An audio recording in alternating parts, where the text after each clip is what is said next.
Elizabeth. So good work today. This is the end of your row, and so we're just trying to have you think about shallow blades and kind of pick up where we started the lesson. And so I'm having you think about rowing with half blades. Yeah, and go ahead and make that turn with the river. So things I would want you to work on over the next few months are such things as squaring up earlier.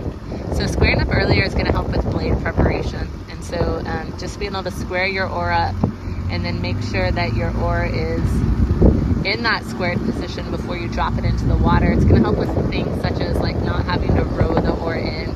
So rowing the oar in means that to put the oar into the water, you push back with your legs, and that helps get the oar in. And what we want is actually what you're demonstrating right now, which is placing the oar in the water before you push back. So that's one of the things we want you to work on, just continuing to work on squaring the blade completely. That's going to be essential to you because the square blade will travel through the water more accurately, and it's also going to get better water surface on it, so you're going to be able to drive through. We're looking for that easy water that you told me about. So feel for that easy water you told me about, how it doesn't feel like you're in mud. It just feels like the water's moving for you.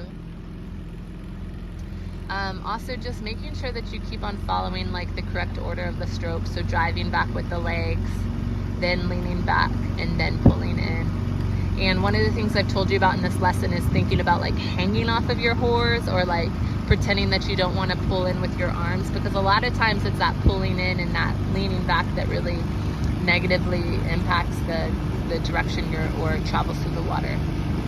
Another idea we talked about today was just pushing back, pushing down straight, and watching your legs and making sure they're not wobbling from side to side. And then I also told you that a lot of times when your boat starts to wobble from side to side, it's an indicator that your blade depth is changing. And so those are just some things that I want on your periphery.